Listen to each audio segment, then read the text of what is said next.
este congreso sobre migraciones.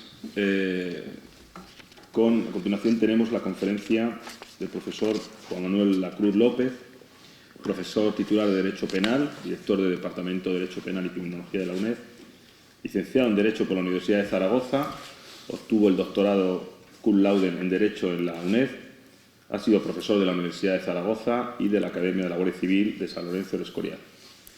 Es profesor tutor de los Centros Asociados de Madrid y Madrid Sur de la UNED.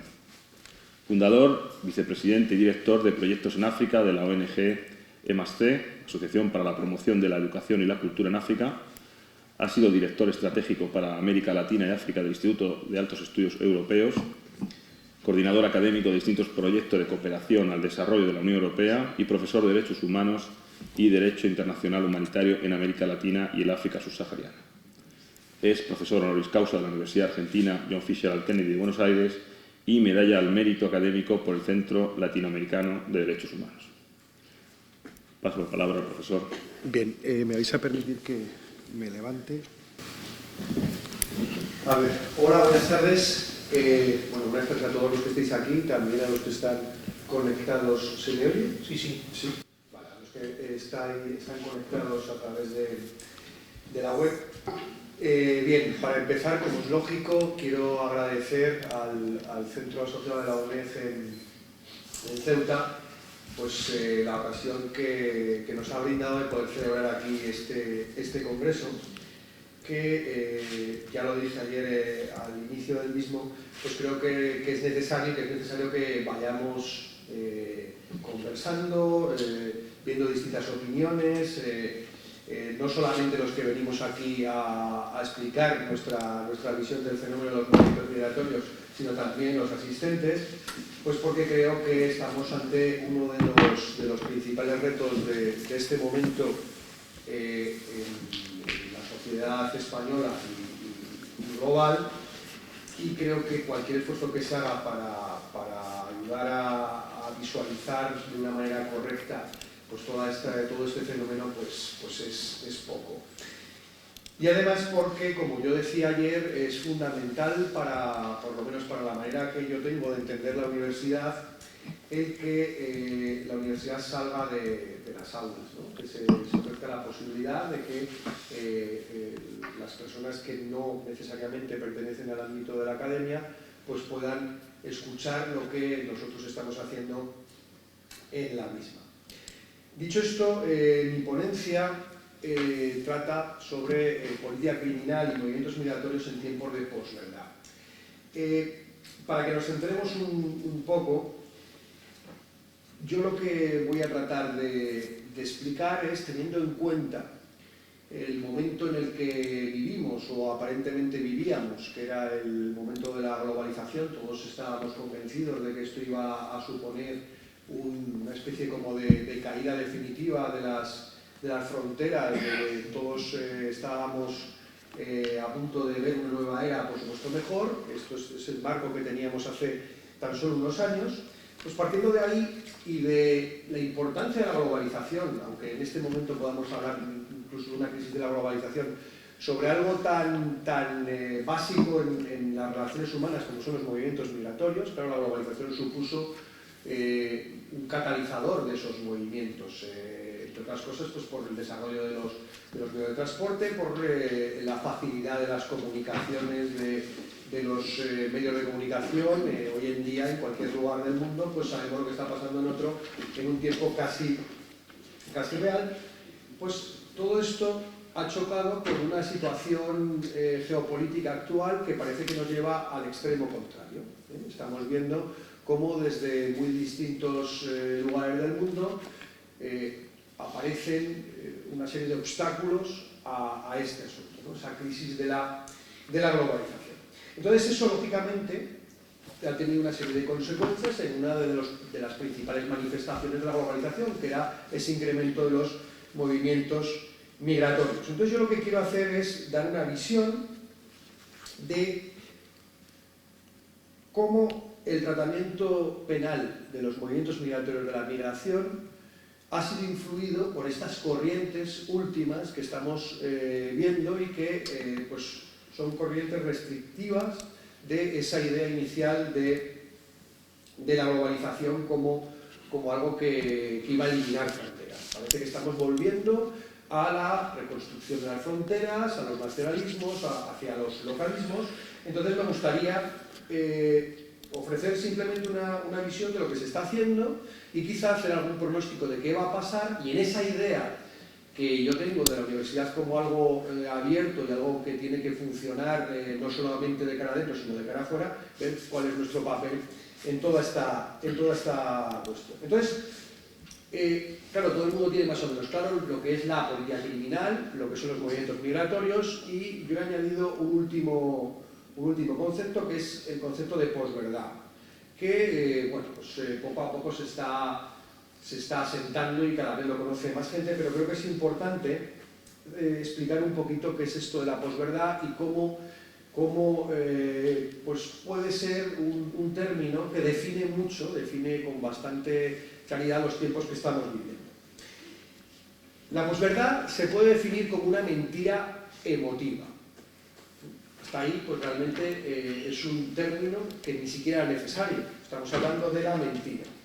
El problema es cuando la posverdad, este concepto, este término novedoso, se traduce en el ámbito de la política. Estamos hablando que últimamente se están practicando políticas de posverdad. ¿Qué son las políticas de posverdad? Pues políticas que están basadas en esa mentira emotiva. Es decir, frente a políticas que estuvieran basadas en la realidad, en lo objetivo, en la razón, se está atendiendo en muchos casos a las emociones, a los sentimientos, a lo visceral, para fundamentar las políticas que se están practicando.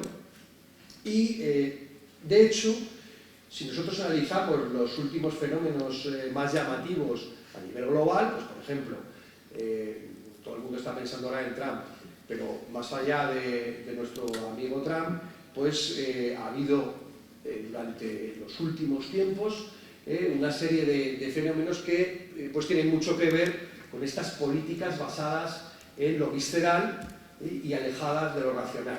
Por ejemplo, el referéndum sobre el plebiscito sobre el acuerdo de paz con las FARC en Colombia. ¿Qué pasó allí? Todo el mundo pensaba que después de 50 años de conflicto pues iba a haber una votación clara a favor de la paz, de la resolución de este conflicto. ¿Qué ocurrió? Pues que se votó en contra. Siguiente cuestión, el Brexit. Todo el mundo confiaba en que, todo el mundo confiaba en que en Gran Bretaña, en el Reino Unido, pues se optara por la permanencia en la Unión Europea. ¿Qué ocurrió? Pues que la mayor parte de los ciudadanos que fueron a votar, votaron en contra. Más ejemplos. Trump. Algo que nadie apostaba por él y que incluso tenía oposición dentro de su partido. Los medios de comunicación, y esto es muy importante, estaban en contra de los planteamientos de Trump.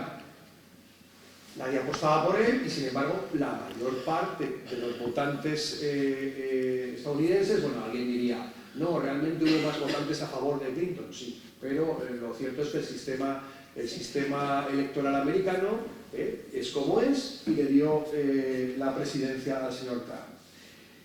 Y más cerca de nosotros, el tema, por ejemplo, de los refugiados. En Europa todo el mundo apostaba porque, dada la tradición histórica del siglo XX, el tema de los refugiados sirios, de los refugiados iraquíes o de los refugiados libios iba a ser tratado de una manera cuando menos distinta a la que está siendo tratado. Todos estos fenómenos han hecho que el diccionario Oxford eligiera la palabra posverdad, post-truth, como la palabra del año 2016. Porque es una palabra que, digamos, resume un poco el momento político que estamos viviendo. Entonces, para incidir un poquito más, para que entendamos un poquito más de lo que estoy hablando, me gustaría explicar desde el punto de vista formal de dónde viene este término. Este término realmente ya tiene 25 años. En el año 1992, Steve Teschich, un autor estadounidense, utilizó la palabra posverdad, se dice que esta fue la primera vez que se utilizaba, para hablar de fenómenos como el Watergate, como el caso Irán-Contra, o como la Guerra del Golfo. Posteriormente, en el año 2004, Ralph Kayek y Eric Alterman hablan de posverdad para referirse a las explicaciones que se estaban dando después de un fenómeno tan fundacional del mundo en el que estamos viviendo ahora como los atentados del 11 de septiembre. ¿Vale? Se utilizaba, digamos, de un modo esporádico, y es en el 2010 cuando David Rogers empieza a hablar de las políticas de la posverdad. Lo que pasa es que es a lo largo del último año cuando parece que estas políticas, que están basadas, insisto, no en datos objetivos, no en la realidad compleja que realmente vivimos, sino en sentimientos, en emociones dirigidas directamente a los ciudadanos, pues parece que triunfan de una manera más llamativa con todos estos procesos que hemos visto. Claro, esto desde el punto de vista formal, pero me podrían decir, y seguro que además es cierto, que materialmente la idea de la posverdad es una idea muy antigua. Estamos hablando en el fondo de una manera de manipulación. Los poderes públicos siempre han tendido a intentar manipular o manejar de alguna manera la opinión pública. ¿Hay alguna diferencia entre lo que ocurría antes y lo que ocurre ahora? Bueno, pues que quizá la diferencia se encuentre en que, mientras que antes las poblaciones pues, podían ser manipuladas por la falta de información, por los sesgos que podían utilizar pues sus gobernantes, en la actualidad existe casi una hambre de este tipo de manifestaciones. Es decir, sectores de la población piden este tipo de políticas. Y esto es lo que explica todos estos fenómenos que hemos visto. Por hacer un símil, es algo así como la comida rápida, también denominada comida basura. Es decir, estamos necesitados de informaciones. Es obvio que hoy en día los medios de comunicación ya tienen una inmediatez, es decir, no hay tiempo para elaborar las noticias, todo va mucho más rápido, y también esto es así en el ámbito de la política.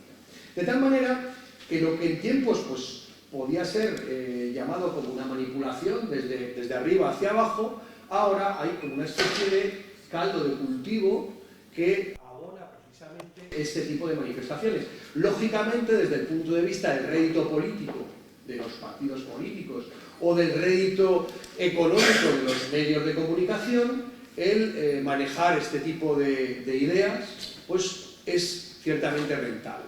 Y claro, cuando nosotros estamos hablando de no centrarnos en, digamos, en la compleja realidad, sino de hablar de mentiras emotivas para manipular la opinión pública o para obtener réditos políticos, réditos económicos, hay un campo que está abonado para que este tipo de ideas se desarrolle, que es el campo de los movimientos migratorios. ¿Por qué? Pues porque, claro, hablar del extranjero, siempre, claro, el que no es de los nuestros, es ideal para que la gente capte la atención. Es muy fácil echar las culpas de los problemas al que no es como nosotros y de esta manera pues, construir realidades alternativas, ¿vale? Es decir, mentiras emotivas con las que construir políticas. Claro, esta es la situación, así digamos, pues muy general, ¿no? Estamos hablando de que estamos en un momento en el que triunfan las políticas de la posverdad y que ese es un campo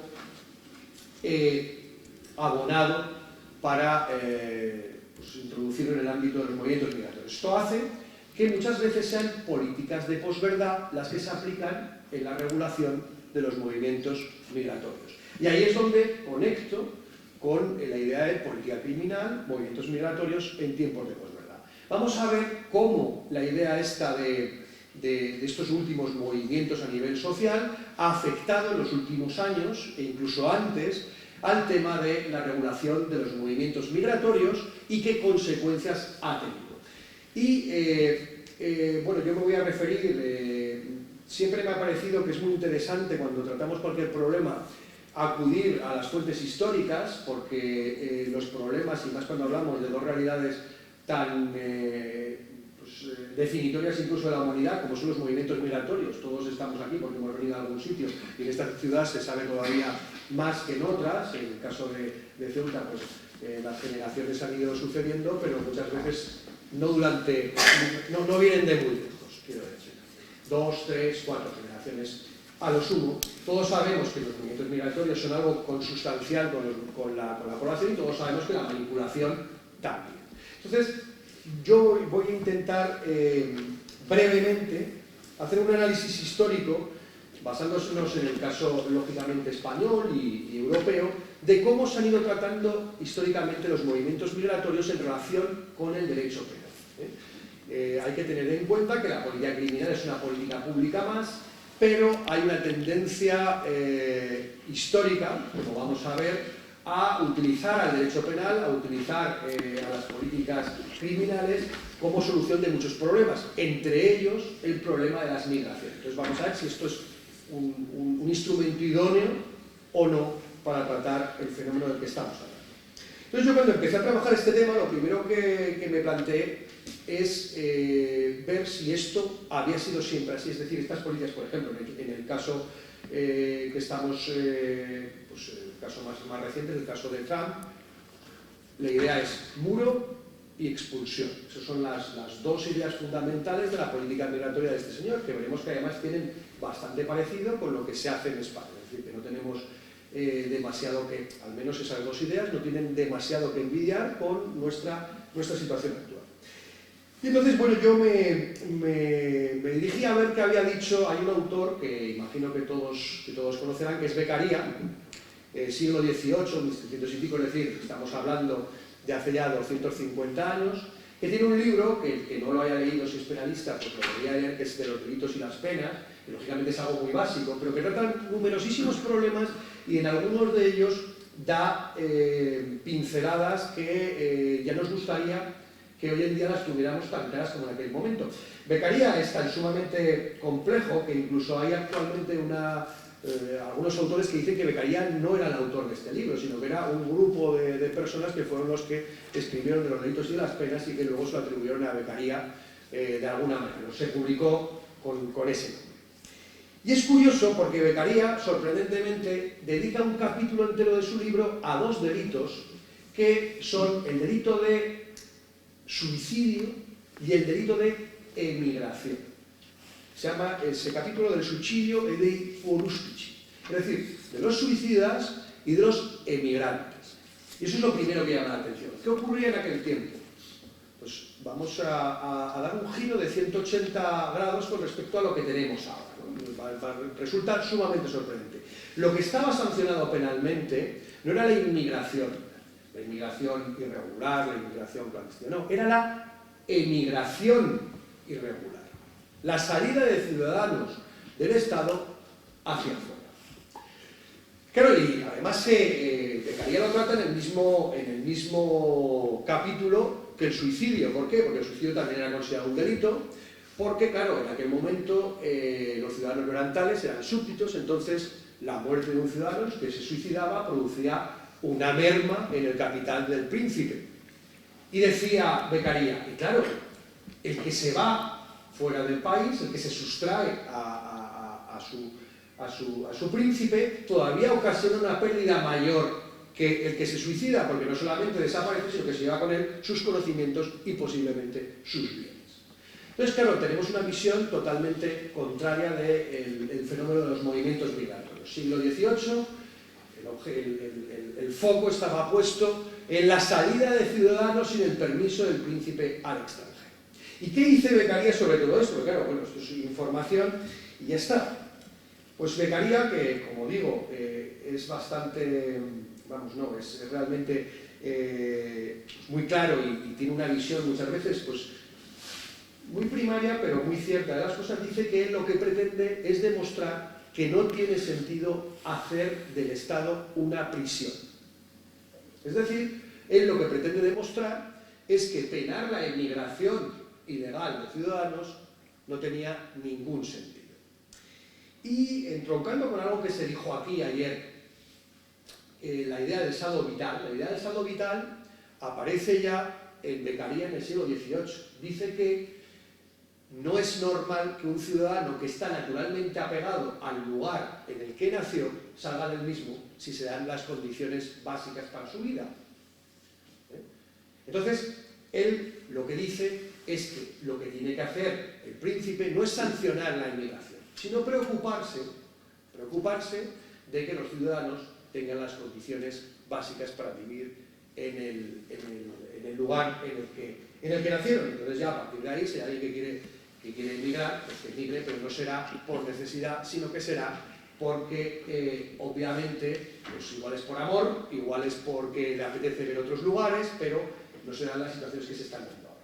Siglo XVIII, es decir, siglo XVIII, Beccaria lo que nos dice es que el derecho penal no tiene absolutamente nada que hacer, y lo dice así, en el ámbito de la regulación de los movimientos migratorios.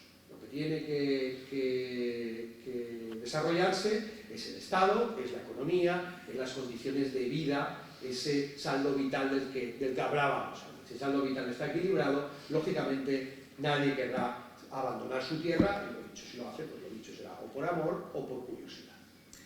Bien, entonces podría decir el auditorio que, claro, esto estamos hablando del siglo XVIII, que ha pasado mucho tiempo desde entonces. Bien, ¿qué ocurre en el siglo XIX? Pues 3/4 de lo mismo.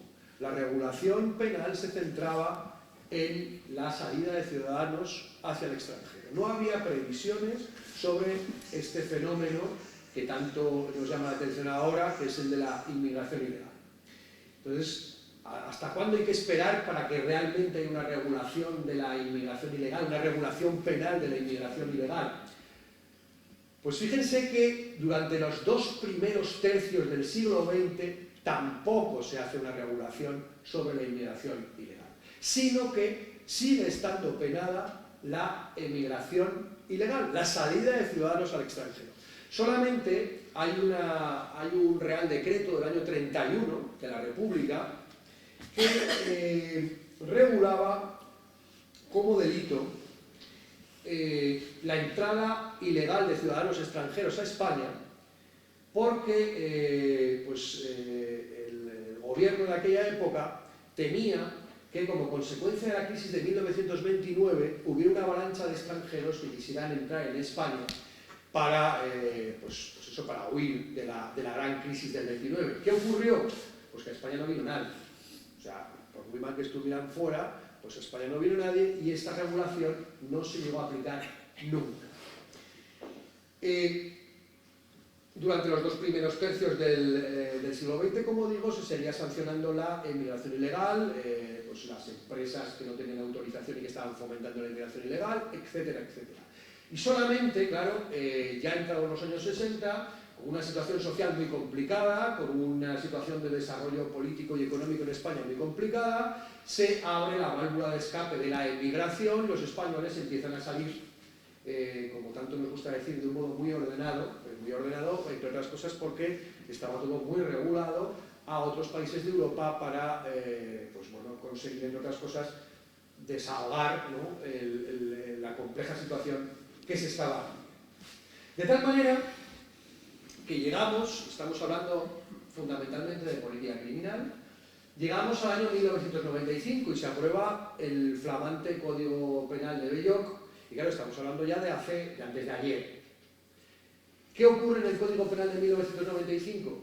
Pues que ya no aparece el delito de inmigración ilegal, es más que una pequeña referencia que se sigue manteniendo, pero que no entra en el concepto de inmigración ilegal, sino simplemente fomentar y provocar la inmigración de un ciudadano con falsas promesas. Es decir, eso desaparece, pero en el año 95 tampoco existe ninguna regulación, absolutamente ninguna regulación de la inmigración ilegal en el derecho penal español.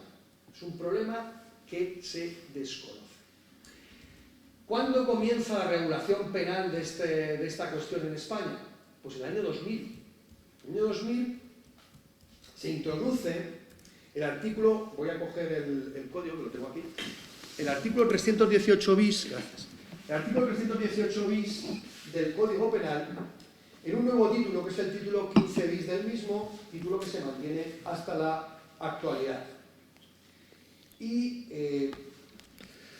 se introduce el título 15 bis, como digo, que se titula de la siguiente manera: delitos contra los derechos de los ciudadanos extranjeros.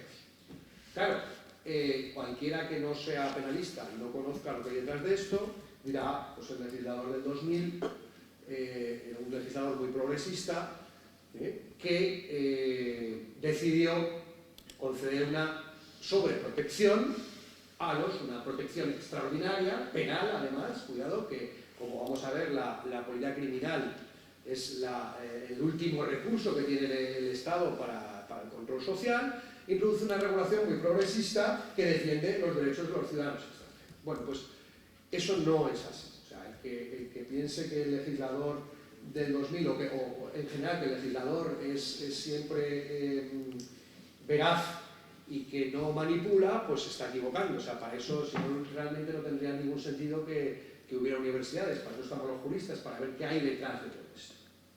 Ese artículo 318 bis, que ahora leeremos en su penúltima versión, no en la última, realmente lo que estaba regulando era, o sea, lo que estaba haciendo era desarrollar una regulación global de carácter penal de la inmigración ilegal. Es decir, lo que estaba sancionando era la ayuda de cualquier especie, ahora veremos hasta qué límite, a la entrada ilegal de ciudadanos extranjeros en España. Eso teniendo en cuenta el título de delitos contra los derechos de los ciudadanos extranjeros. Bueno, pues no era eso. Y además, otra de las características del legislador español que entronca con esta idea de la posverdad que hemos visto antes es que, fijaos que, claro, pues, el que sepa un poquito de derecho penal sabe que el derecho penal tiene o debería tener una tendencia a la permanencia. Claro, estamos hablando, o sea, al contrario que en el caso del ponente precedente que hablaba de derecho financiero, el derecho financiero cambia mucho. En cambio, el derecho penal tiene que tener una vocación de permanencia, porque estamos hablando de los supuestos en los que se pueden limitar derechos y libertades de los ciudadanos con base en determinados hechos. Por lo tanto, el derecho penal poco debería de cambiar. Y en tiempos se nos acusaba a los profesores de derecho penal que teníamos pues, mucha suerte porque siempre explicábamos lo mismo. Bueno, esto, que sería lo ideal, tener unos marcos penales estables, porque la realidad social, por mucho que cambie, no cambia tanto como para que haya que transformar la regulación penal constantemente. Esto que debería ser así, en el caso concreto de los delitos contra los derechos de los ciudadanos extranjeros, es totalmente lo contrario. En 15 años de vigencia ha habido 5 reformas de esta regulación. Y esas reformas, quitando la última, la del 2015, a la que no me voy a referir porque además Fernando de Son, que me seguirá con su ponencia, pues seguro que da cuenta de los nuevos desarrollos que ha habido en esta materia.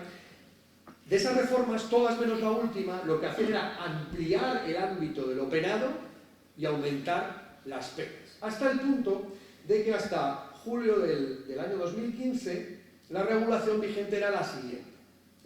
Es importante que atiendan a lo que decía el tipo básico de los delitos contra los derechos de los ciudadanos extranjeros. Decía, el que directa o indirectamente, voy a leer solo la parte, digamos, más básica, el que directa o indirectamente promueva, favorezca o facilite el tráfico ilegal o la inmigración clandestina. El que directa o indirectamente, vamos a quitar el directamente, indirectamente favorecer la inmigración clandestina. Esto digamos que era el mínimo para llevar a cabo este delito. ¿Qué pena tiene? Pues ahora sí que viene curva. Prisión de 4 a 8 años.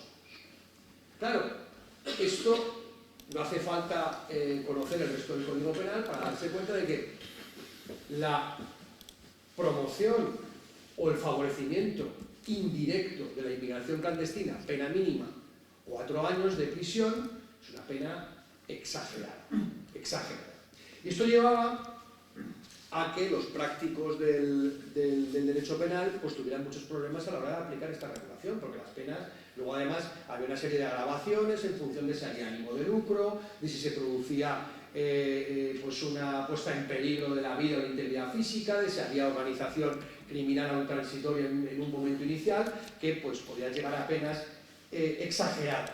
Y claro, uno puede pensar que favorecer la inmigración ilegal pues puede tener, desde luego hay situaciones que pueden ser de una mayor gravedad, pero claro, el que enviaba a su primo una carta de invitación para que le dieran un visado de turista con la intención de que se quedara en España, estaba cometiendo el delito del artículo 318 bis. Y por si cabe alguna duda, cuando uno rellenaba el formulario para solicitar la carta de invitación, ¿qué ponía abajo? Abajo ponía, sepa usted que existe un artículo que es el 318 bis del Código Penal. Es decir, que esto es la práctica diaria en este campo. Eso por mandar una carta de invitación a tu primo que vive en el país X y que realmente lo que quiere es entrar en España para vivir una vida. Esta era la idea. Pero es que, claro, esto llevaba a que si yo, esto ya sí que no es un caso de la jurisprudencia, sino es un caso hipotético. Yo estoy en la playa de Tarifa tomando el sol, llega una patera y en vez de llamar al cuartelillo le doy 50 euros y un bocadillo a uno que se baja allí y le digo que coja un autobús para ir a Cádiz, estoy cometiendo el delito del artículo 318 bis, que tiene una pena básica de 4 a 8 años de prisión. Entonces, claro, a la hora de interpretarlo se decía, bueno, esto hay que hacer una interpretación teleológica y excluir esto del tenor literal. Pero claro, es que el tenor literal no decía eso. Es decir, gracias no sé a quién, si a Dios o a la formación de los prácticos del derecho penal, este tipo de casos se excluían, porque además el artículo 318 bis incluye un atenuante para supuestos de estos, de tal manera que sigue estando penado, pero la pena es de 2 a 4 años de prisión. Claro, a la hora de la práctica, pues esto sumía a los operadores jurídicos en serios problemas, porque lógicamente se trata de conductas cuya gravedad material no tiene nada que ver con las penas que se podían llegar a imponer.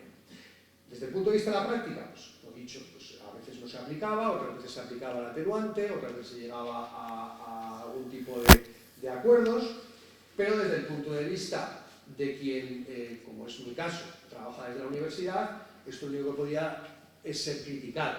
Esta regulación podría llegar a ser declarada inconstitucional porque no existía una proporción entre la gravedad material de los hechos y la pena a aplicar.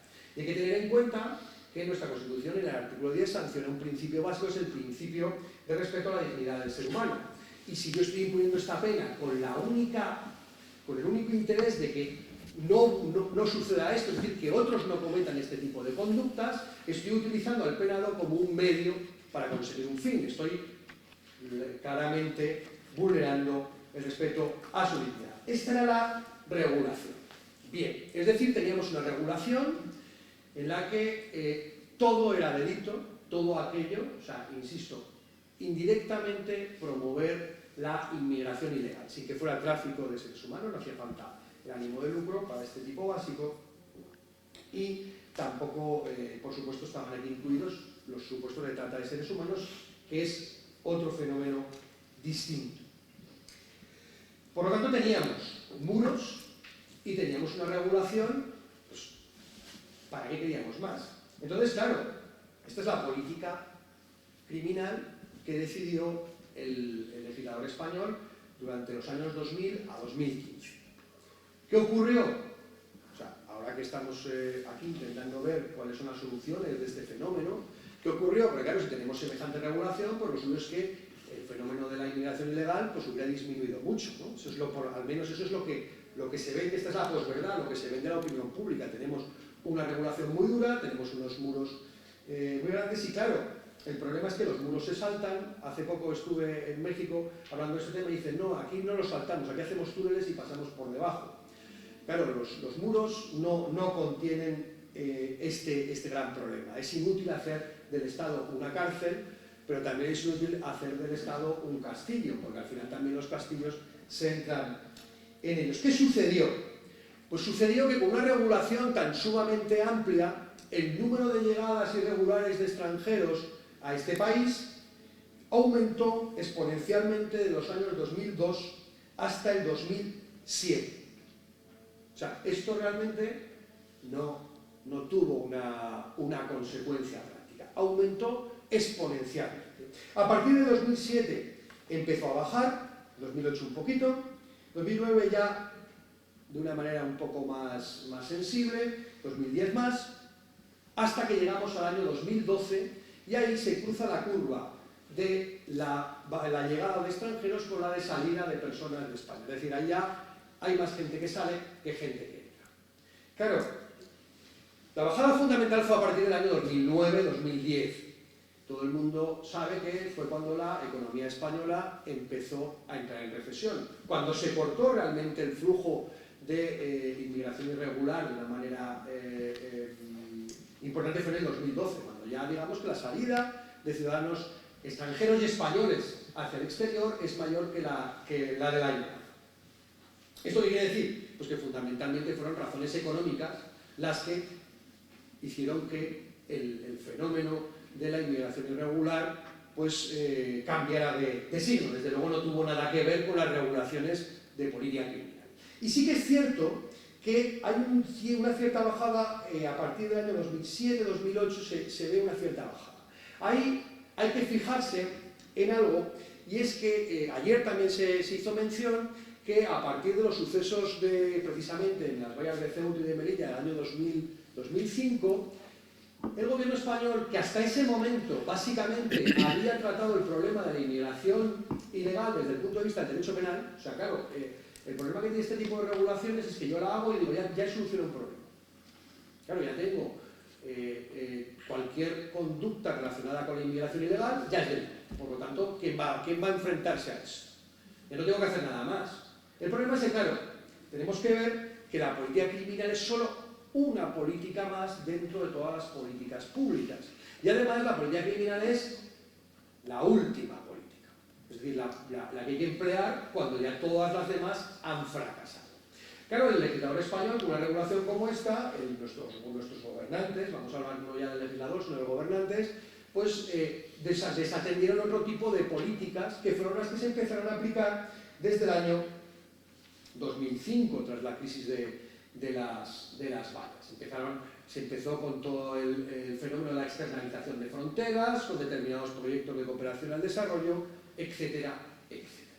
Bien, esto digamos que es una especie de visión general de lo que ha ido pasando ya. Hemos centrado el tema actual de la situación de las políticas de la posverdad, hemos visto lo que se ha hecho en España en los últimos años, lo que se hacía en tiempos, y la conclusión es que, desde luego, las políticas criminales aplicadas en el ámbito de los movimientos migratorios no sirvieron. ¿Qué es lo que se ha hecho mal en este ámbito? Bien, claro, como penalistas, nosotros lo que tenemos que evaluar ante una determinada regulación, lo primero es cuál es el objeto de esa regulación. ¿Vale? Es decir, ¿qué se pretende con el artículo 318 bis del Código Penal? ¿Qué es lo que se quiere proteger? Esa es la pregunta básica. Entonces, si yo digo, ¿qué es lo que se quiere proteger? Yo pregunto aquí a los asistentes a este curso, y digo, ¿qué se quiere proteger con los delitos contra los derechos de los ciudadanos extranjeros? Pues todo el mundo me dirá, pues los derechos de los ciudadanos extranjeros. Lógico. Sin embargo, si yo digo que se protege con un delito que dice el que indirectamente favorezca o facilite la inmigración clandestina, la cosa cambia. Claro, indirectamente favorecer la inmigración clandestina puede suponer que un ciudadano de Nigeria coge el avión de Iberia a las 5 de la tarde, se planta en 5 horas en el aeropuerto de Madrid con un visado de turista y se queda en España. ¿Hemos vulnerado algún derecho de este señor? Al contrario, posiblemente lo que hayamos conseguido es que su situación vital haya mejorado o tenga perspectivas de mejorar. Es decir, el legislador cae en un problema, y es que no se están protegiendo los derechos de los ciudadanos extranjeros, sino que se está protegiendo otra cosa. ¿Qué es esa otra cosa? ¿Qué se protege con el artículo 318 bis? Insisto, en su tipo básico, porque luego sí que hay otros tipos agravados que hablan de peligro para la integridad, para la vida de las personas. ¿Qué se protege con el tipo básico del artículo 318 bis? Pues no se protege otra cosa más que el interés del Estado en el control de los flujos migratorios. Bien, ya sabemos qué se quiere proteger. El legislador se dio entre el título, que era un título muy progresista, un título muy amable, y el contenido, y aparentemente estaba protegiendo los derechos de ciudadanos extranjeros cuando no quería protegerlos. Lo que quería proteger era el interés que está en el control de los flujos migratorios. ¿Qué nos dice la teoría de los bienes jurídicos sobre este tema? Bien, para analizar esta cuestión, en penal solemos distinguir entre tres tipos de bienes jurídicos. Están por un lado los bienes jurídicos individuales, los que pertenecen al concreto sujeto, pues por ejemplo la vida, la integridad física, el honor, la dignidad, la libertad sexual. Son bienes jurídicos individuales. Luego hay otros bienes jurídicos, que son los bienes jurídicos colectivos, que son bienes jurídicos que se encuentran alejados de los bienes jurídicos individuales, pero que tienen puesto el ojo en esos bienes jurídicos individuales. Es decir, lo que hacen es adelantar la protección de los bienes jurídicos individuales. ¿Qué son los bienes jurídicos colectivos? Pues por ejemplo, la seguridad vial. La seguridad vial, cuando hay un delito contra la seguridad vial, es un bien jurídico colectivo porque no pertenece al individuo, sino que pertenece a la colectividad. Pero claro, la seguridad vial, ¿por qué se protege? Pues porque anticipas la protección de la vida y de la integridad física. O por ejemplo, la salud pública. La salud pública es un bien jurídico colectivo porque realmente lo que se protege o lo que se pretende proteger con los delitos contra la salud pública se anticipa la protección a los bienes jurídicos individuales de la vida, la integridad física. Y todavía hay una tercera clase de bienes jurídicos, que son los bienes jurídicos supraindividuales. Los bienes jurídicos supraindividuales son bienes jurídicos que ya sí que se encuentran todavía más alejados de los bienes jurídicos individuales que los bienes jurídicos colectivos. Los bienes jurídicos supraindividuales lo que protegen son las condiciones de funcionamiento del sistema en su conjunto. Claro, esto puede parecer una cosa muy abstracta. Por ejemplo, un caso de bien jurídico supraindividual sería la función tributaria. Claro, ¿qué se protege con el delito fiscal? La función tributaria. Por eso se está protegiendo indirectamente, se está anticipando la protección de un bien jurídico individual. No tanto, se protegen las condiciones de funcionamiento del sistema. Si yo protejo la función tributaria, con eso estoy protegiendo precisamente los insumos que necesita el Estado para mantener todas sus políticas. Y el caso del interés del Estado en el control de los flujos migratorios es similar, es un bien jurídico supraindividual. El Estado tiene un interés, ahora lo que pasa es que ahora tenemos que ver cómo debe de ser la regulación para que realmente la protección de ese interés sea efectiva. Tiene un interés en controlar la entrada de ciudadanos en su territorio. Eso es un bien jurídico, insisto, supraindividual. Pues bien, si bien, como ya he dicho, en el caso del derecho penal siempre hay que tener en cuenta que la política criminal es la última de las opciones del legislador para regular cualquier tipo de fenómeno social, en el caso de los bienes jurídicos supraindividuales eso es todavía más cierto. Si ustedes hablan con cualquier penalista, verán que los principales enemigos del derecho penal somos los penalistas. Es decir, tenemos siempre muy claro que cuanto menos derecho penal, mejor. No porque nos guste ver a delincuentes en la calle, sino porque el derecho penal muchas veces lo que hace es ocupar un espacio que no le compete. El derecho penal solamente es legítimo cuando su utilización es imprescindible.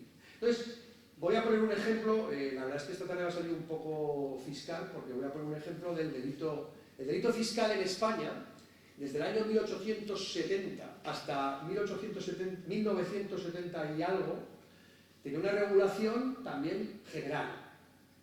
Decía que el que defraudara la hacienda pública una vez requerido para el pago, cometía delito fiscal. 100 y pico años de vigencia de una regulación del delito fiscal sumamente amplia. Bien, ¿eso sirvió para algo? No sirvió para absolutamente nada. De hecho, ese artículo del delito fiscal, durante más de 100 años se aplicó una única vez, y además fue un ganadero de Zaragoza y el tribunal se equivocó. No había en ese caso. ¿Y no se aplicó por qué? Pues porque no existía ningún interés. No había conciencia fiscal, no había un sistema impositivo adecuado, no había... claro, realmente los que pagan los impuestos eran los comerciantes y los propietarios, no interesaba que se pagara. ¿Cómo debe ser la regulación de la función tributaria, la regulación penal, la función tributaria, si queremos que sea eficiente? Pues primero tendrá que haber políticas de educación, políticas de concienciación fiscal, tendrá que haber políticas de transparencia, que los ciudadanos sepan en qué se gastan sus impuestos, tendrá que haber un sistema sancionador administrativo de carácter financiero adecuado y, por último, tendrá que aparecer el derecho penal. Bien, pues en el caso de los movimientos migratorios es exactamente lo mismo. Para, digamos, defender el interés del Estado en el control de los flujos migratorios, ¿cuál debe de ser el papel del derecho penal? Pues debe de ser el último. Debe simplemente de intervenir en aquellos casos que sean los más graves. ¿Y qué hacer con lo demás? Pues con lo demás habrá que hacer otro tipo de políticas públicas.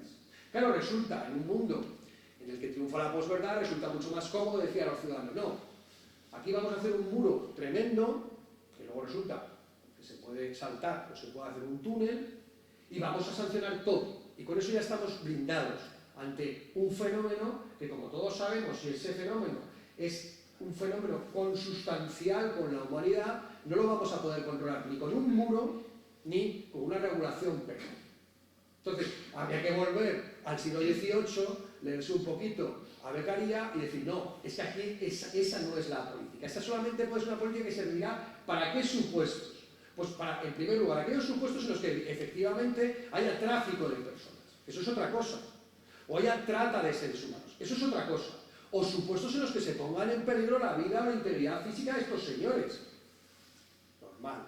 Para eso tiene que estar el derecho penal. ¿Eso significa que nos olvidamos de todo lo demás? No. Es que habrá que explicar a nuestros conciudadanos que este tema no es tan simple. Esto no es un tema de tirar abajo las vallas o de levantar unas vallas muy grandes o de expulsar a todo el mundo, o no. Esto es un tema en el que hay que aplicar numerosas políticas. Políticas de cooperación al desarrollo, políticas de visados, políticas de cooperación internacional,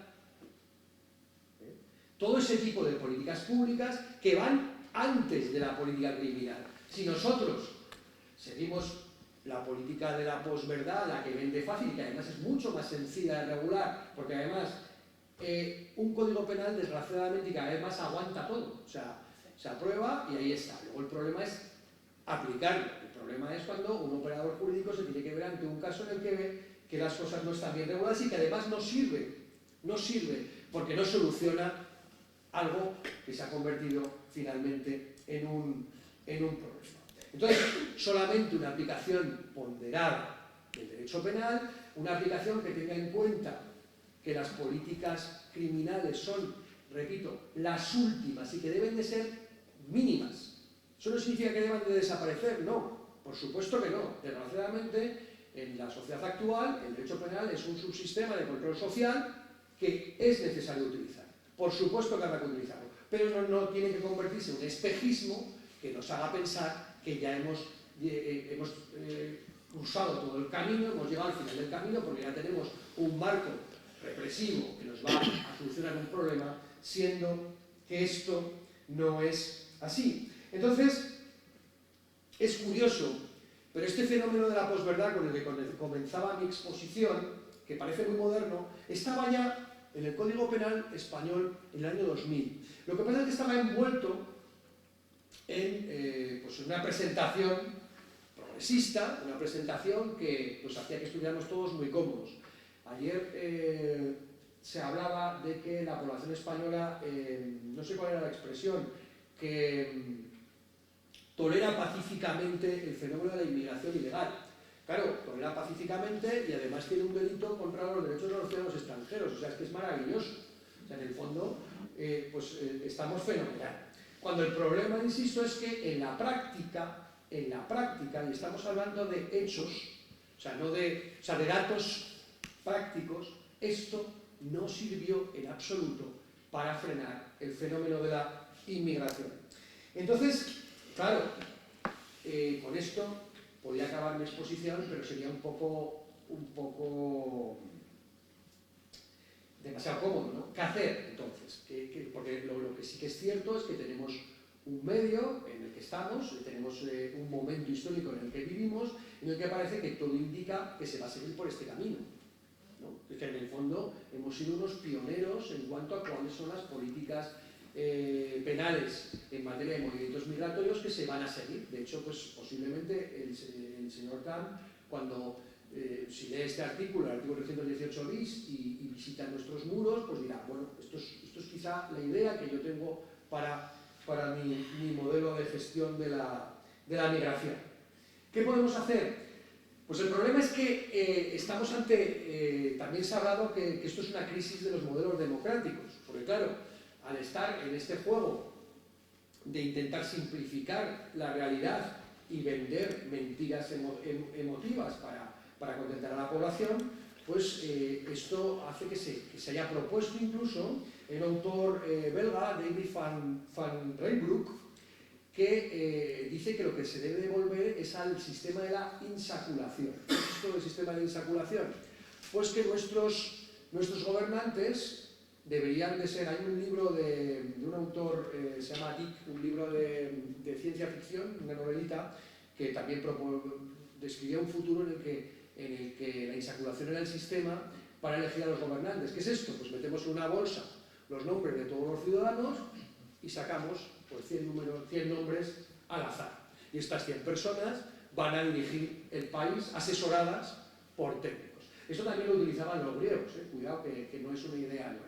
Claro, eso es absolutamente, yo creo que es desmoralizador. Yo nunca diré que el sistema de insaculación sea el futuro. Es mejor que podamos elegir a nuestros representantes entre todos y que además pues, estén capacitados. Entonces, suponiendo que no nos conformamos con esto, y como universitarios yo creo que eso sería el reconocimiento de un fracaso, lo que hay que hacer es intentar influir sobre los operadores políticos, sobre los medios de comunicación, que tienen mucha, y voy a hablar de culpa, de todo este fenómeno de la posverdad como impulsor de las políticas públicas. Y claro, eso también resulta bastante complicado, porque los réditos políticos, los réditos económicos de las empresas que están detrás de los medios de comunicación, los réditos políticos de los políticos, están en la línea de esa inmediatez de este momento. Entonces, ¿qué nos queda? Pues de luego, por el lado de la universidad, de la academia, pues simplemente dirigirnos a la población, abrir, como decía yo ayer, las puertas de la academia a los ciudadanos y que poco a poco pues, sea más común oír visiones críticas que, cuidado, que pueden ser desacertadas. De hecho, aquí, como vamos a ver a lo largo de estos días, pues hay muchas maneras de ver un mismo problema, cuidado, que nadie tiene la verdad absoluta, pero al menos lo que no podemos hacer es permitir que se nos esté gobernando con mentiras, sean mentiras emotivas o sean mentiras de cualquier especie. Entonces, por mi parte, no quiero cansaros más, es solamente agradeceros vuestra atención. Muchas gracias.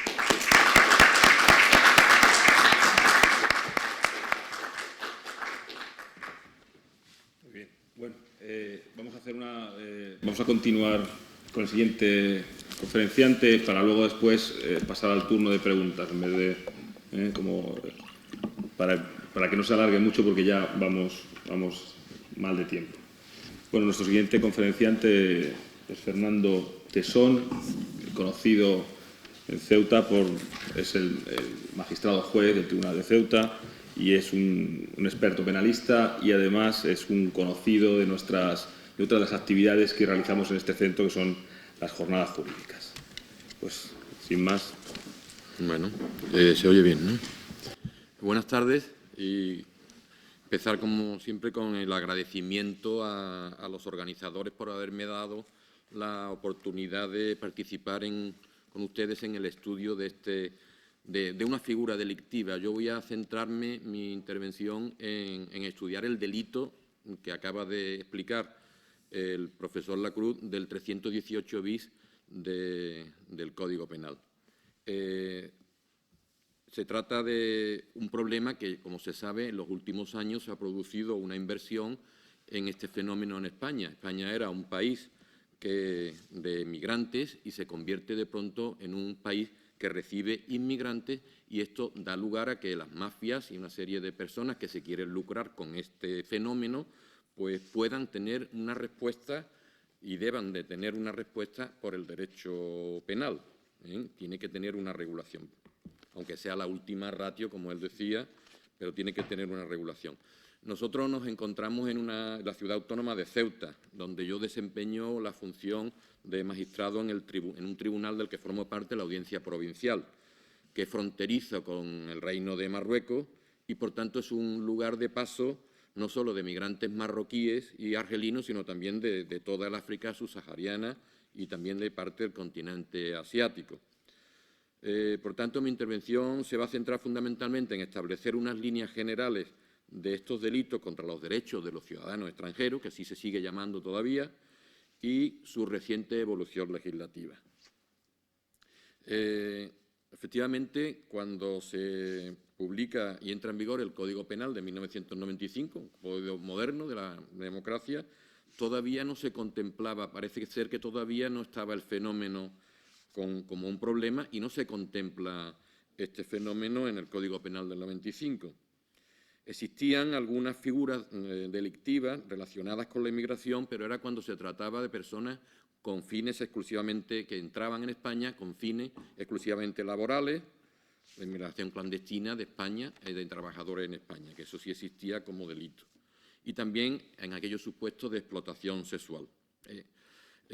Lo anterior nos tenía sumido a los operadores, que él dice, los operadores somos precisamente los magistrados que tenemos que aplicar esta legislación, a veces absurda, en un importante vacío legal, ya que hacía tremendamente dificultoso incluir en estos tipos penales que existían en el Código, aquellos supuestos del tránsito ilícito estaba relacionado con personas que no eran trabajadores, eran extranjeros, pero que no venían a España con la finalidad de desarrollar un trabajo. Existían determinadas personas que podían quedar fuera del ámbito de la protección del artículo 313.1 del Código Penal, que es uno de los que regulaba estas cuestiones, ¿no? Con estos escasos instrumentos legales, penales, tuvimos que enfrentarnos los jueces y tribunales hasta la entrada en vigor de la Ley 4/2000 de 11 de enero sobre derechos y libertades de los extranjeros en España, sin que ello, desde luego, impidiera que tuvieran una respuesta penal las conductas más graves, incluso antes del año 2000, como la que se produjo con el naufragio de una patera en una zona cercana a la ciudad de Ceuta, en la que desaparecieron 11 inmigrantes, de los que se rescataron 3 cadáveres. Hecho respecto del que se dictó por la sección de la Audiencia de Ceuta una sentencia de 1 de febrero del 2000 en que condenábamos por 3 delitos de homicidio imprudente y también por un delito contra los derechos de los trabajadores, con la particularidad innovadora, que fue después confirmada por el Tribunal Supremo, de que la participación en los delitos imprudentes se extendió a todos los que de alguna manera y dentro de sus respectivos roles habían organizado y ejecutado el viaje, no solo el piloto de la patera, sino también el taxista que esperaba en Algeciras y los marroquíes que habían contactado en origen con los inmigrantes y los esperaban para darle alojamiento en Madrid. Todos ellos fueron condenados por 3 delitos de homicidio imprudente. Para intentar dar solución a todos estos problemas de laguna legal y siguiendo las directrices de instrumentos internacionales suscritos por España, en la Ley de 11 de enero del año 2000, aparte de algunos retoques en las indicadas figuras, se introdujo el artículo 318 bis que se acaba de explicar. Como decimos, la reforma legal venía impuesta por tal exigencia, así como por la necesidad de dar cumplimiento a instrumentos internacionales en materia de tráfico de inmigrantes y también de trata de personas. O sea, aquí el problema que se produce es que, tanto a nivel de Naciones Unidas como a nivel de derecho europeo, se obliga de alguna manera a España a regular 2 materias que en realidad son completamente diferentes. Una es la trata de personas, la trata de seres humanos, lo que siempre se ha llamado trata de blancas, y otra cosa es el problema del control de la política migratoria. Son 2 cosas completamente distintas que lo que se hacen es que por el legislador se mezclan en una reforma que se lleva a cabo en el año 2003, una ley de 2003, reforma al Código Penal, y se mezcla esos dos fenómenos que tienen o deben de tener un tratamiento completamente distinto. Eso llevó a una crítica muy negativa por parte de la doctrina, fundamentalmente por la excesiva ampliación que se hizo del tipo básico, ya que se equiparaba el tráfico ilegal de personas con la inmigración clandestina, se introducía un concepto unitario de autor, incriminando cualquier ayuda o favorecimiento, al añadir los adverbios directa o indirectamente, así como un importante salto penológico, ya que se aumentan las penas de una manera desorbitada. Más tarde hay una ley del año 2007 que lo que hizo fue simplemente retocar el tipo, porque para también castigar la ayuda o el favorecimiento a la entrada de personas a la Unión Europea, no solamente a España. Y en el año 2010, para evitar todas estas críticas, pues se avanza, pero no se da una solución al problema.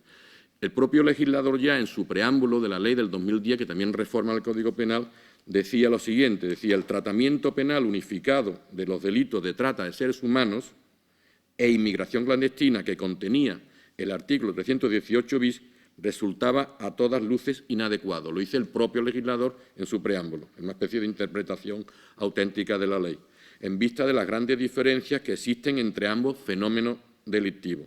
La separación de la regulación de estas dos realidades resulta imprescindible tanto para cumplir con los mandatos de los compromisos internacionales como para poner fin a los constantes conflictos interpretativos. Para llevar a cabo este objetivo se procede a la creación del título 7º bis denominado de la trata de seres humanos, es decir, se saca del 318 bis este delito, que es mucho más grave, que no tienen por qué ser además extranjeros, puede ser cualquier persona que se la trate como para explotarla, ya sea laboralmente, sexualmente o también para el tema de trasplantes de órganos. Sin embargo, el delito de inmigración clandestina sí se refiere solo a extranjeros. El bien jurídico protegido, ya lo ha explicado muy bien el señor Lacruz, qué es lo que significa, la importancia que tiene para poder aplicar este delito, este tipo penal. Es una cuestión fundamental. ¿Por qué? Porque de esa manera se podrán declarar que no son delictivas determinadas conductas que en principio serían subsumibles en el precepto penal, que sin embargo no implican ningún peligro para aquel bien jurídico protegido. Si tenemos que el bien jurídico protegido son los derechos de los ciudadanos extranjeros y no se ha puesto en peligro ni se ha lesionado ningún derecho de un ciudadano extranjero por una conducta, tendremos que llegar a la consecuencia de que no se puede castigar a nadie penalmente por esa conducta, ¿no? En cuanto a se produce una discusión en cuanto a qué se debe entender por bien jurídico protegido. Unos dicen que el interés estatal en el control de los flujos migratorios y otros los que buscan un bien jurídico más acorde con la rúbrica o con el título Delitos contra los derechos de los ciudadanos extranjeros. Esa discusión se produce. Yo no voy a dar mi opinión, que está más de acuerdo con lo que ha dicho el profesor Lacruz, sino simplemente reflejar un poco lo que ha ido diciendo la jurisprudencia del Tribunal Supremo al respecto. En relación con el delito de inmigración clandestina, hay una sentencia del año 1998, de 5 de febrero, del Tribunal Supremo, que señalaba como bien jurídico tutelado el derecho de los trabajadores a que sea respetada su libertad y seguridad, y en última instancia su dignidad de persona. Sin embargo, una sentencia ya del año 2003, de 30 de mayo, también del Tribunal Supremo, realizaba un planteamiento diferente al afirmar que su finalidad es proteger las regulaciones legales de la inmigración y de la mano de obra. Es decir, los dos bienes jurídicos protegidos que se han estado comentando hasta el momento, pues ya eran recogidos por dos sentencias distintas del Tribunal Supremo. Respecto al delito del 318 bis, el Tribunal Supremo, por tanto, ha tratado de perfilar cuál es el bien jurídico tutelado. Hay sentencias que consideran que se protegen los intereses y derechos de los extranjeros, que es la rúbrica o el título, frente a las conductas que se describen en el tipo del 318 bis, o que se protege al inmigrante en situación de búsqueda de una integración social con total ejercicio de las libertades públicas.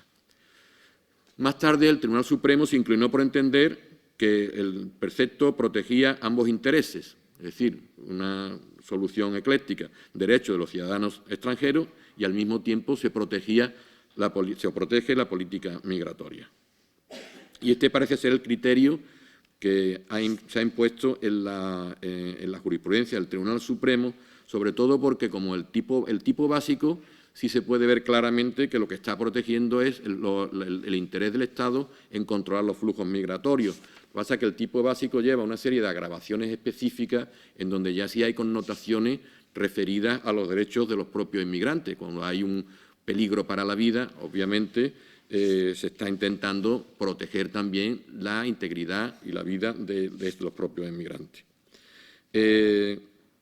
Con la reforma legislativa del año 2010, a pesar de las buenas intenciones que contiene el preámbulo, no se llegó hasta el final para clarificar esta problemática, porque al final lo que se decía en ese texto del preámbulo que yo antes leí era que predominando, decía, en este caso, la defensa de los intereses del Estado en el control de los flujos migratorios. Si predomina la defensa de los intereses, quiere decir que hay otros bienes jurídicos a proteger.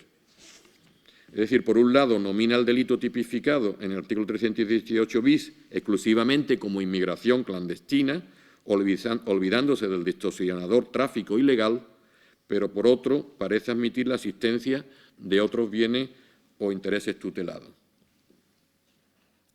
En cualquier caso, el Tribunal Supremo venía flexibilizando a la hora de aplicar en casos concretos ya, cuando hay una persona de carne y hueso detrás de un asunto, venía flexibilizando la rigidez del tipo penal, porque si no hubieran entrado en prisión muchísima gente como consecuencia de la aplicación estricta de esta norma, ¿no? Llegando a estimar la inexistencia de antijuridicidad de determinadas conductas que, aun subsumibles en el tipo, son inocuas desde el punto de vista del bien jurídico protegido. Así, respecto a la conducta de quien en el control fronterizo transporta al inmigrante legal sin ocultación, ha declarado que el nivel de antijuridicidad formal exigido por el tipo penal aplicado no alcanza a supuestos como el que estamos examinando. Es decir, una persona que va con un inmigrante en su coche sentado sin ocultarlo, al lado del conductor, obviamente no debe ser castigado. Sin embargo, si aplicáramos estrictamente lo que decía el artículo 318 bis, bueno, y sigue diciendo en parte, pues lógicamente habría que condenar a esa persona que lleva en su coche a un inmigrante. O a quien aloja a inmigrantes ilegales una vez que han entrado en nuestro país. Eso el Tribunal Supremo ha llegado a decir, y nosotros aquí en Ceuta también, que carece de relevancia penal. Siguiendo esta línea interpretativa, recayó una importante sentencia de 28 de abril del 2006. En ella se enjuiciaba la conducta de quien favorecía la inmigración ilegal de su hermano. La Audiencia Provincial, no existiendo una eximente expresamente prevista para estos casos en el Código Penal, dictó sentencia condenatoria. Pero, claro, ¿cabe admitir una causa de exclusión de la antijuridicidad supralegal cuando no exista lesión para los bienes jurídicos tutelados? La respuesta parece ser, conforme a esta sentencia, es que es afirmativa. El bien jurídico se convierte, por tanto, en un referente imprescindible en la interpretación y aplicación de la norma penal.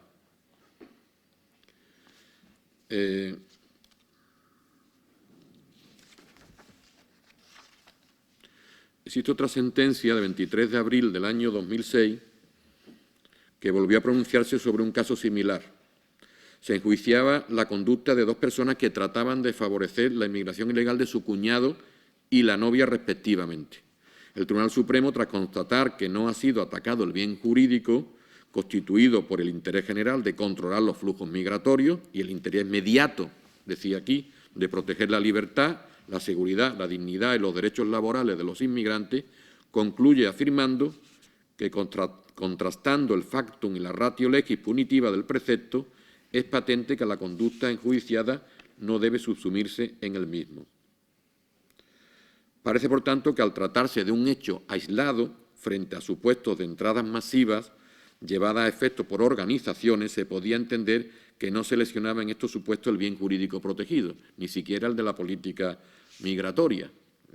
Otra cosa es una entrada masiva, organizada, que pudiera afectar no a los derechos de los inmigrantes, pero sí a la política migratoria y que, por tanto, podía tener encaje en el tipo penal. Llegamos, por tanto, a la reforma que se produce en el año 2015 y que entró en vigor el 1 de julio del año 2015. En esta se cambia bastante, sustancialmente, el tipo y se prevén dos conductas en el nuevo 318 bis. Una básica, la de ayudar, ya no dice favorecer, promover, sino simplemente ayudar a entrar o transitar en España. Se prescinde de las expresiones de tráfico de personas, de inmigración clandestina, es decir, ayudar a entrar o transitar en España. Y con una gravación específica si hay ánimo de lucro. O sea, se simplifica bastante el tipo penal. Y hay una exclusión que algunos consideran como una excusa absolutoria si concurren motivos humanitarios. Y otra conducta, que esta es una conducta novedosa, que no estaba antes en el Código, que es la de ayudar a permanecer en España, pero siempre que haya ánimo de lucro, el que se quiere enriquecer con una ayuda a alguien a permanecer ilegalmente en España. Por consiguiente, la ley del año 2015 modifica sustancialmente la estructura de este delito. Ya no se parte de un tipo básico consistente en el favorecimiento del tráfico ilegal o la inmigración clandestina de personas, sino de un tipo básico alternativo. La conducta típica, por tanto, es ayudar a entrar o transitar en territorio español. Dice el artículo que se castiga al que intencionadamente ayude a una persona que no sea nacional de un Estado miembro de la Unión Europea a entrar en territorio español o a transitar a través del mismo de un modo que vulnere la legislación sobre entrada o tránsito de extranjeros y será castigado con una pena de multa de 3 a 12 meses o prisión de 3 meses a 1 año. Es decir, se produce una rebaja muy importante de las penas que estaban previstas en la legislación anterior, hasta el punto de que cuando entró en vigor el 1 de julio del 2015, aquí en la audiencia de Ceuta tuvimos que hacer una revisión de las ejecutorias que se tienen que hacer de oficio para aplicarle a los que estaban ya cumpliendo condena la legislación más favorable, como un principio del derecho penal. Pues salieron en libertad 14 personas que estaban condenadas y cumpliendo condena por este delito. Se trata de un delito de mera actividad y de tendencia que se consuma con la realización de actividades de captación, transporte, intermediación o cualquier otra que suponga ayuda o favorecimiento de la inmigración clandestina o el tráfico ilegal, con independencia del resultado conseguido. Es decir, no es necesario que se consiga el objetivo, el resultado de que el inmigrante pase. Se castiga simplemente la ayuda. Es un tipo de delito de mera actividad o de tendencia. Las modalidades típicas que abarcaba el texto anterior eran mayores, era el tráfico desde, en tránsito o con destino a España o con destino a otro país de la Unión Europea. Aquí la salida de alguien de España al extranjero ya no se castiga, y antes parece ser que sí se castigaba.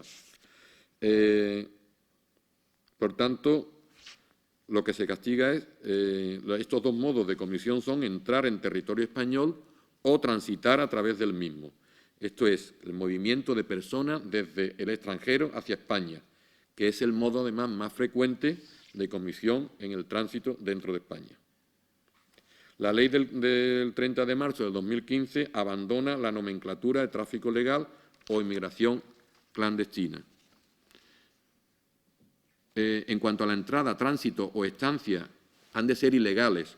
Esto es, se tienen que producir al margen de las normas establecidas para el cruce legítimo de la frontera o con fraude de estas normas, lo que incluye tanto el cruce clandestino de la frontera como la utilización de fórmula autorizadora de ingreso transitorio, por ejemplo, visado turístico, con fines de permanencia, burlando o incumpliendo las normas administrativas.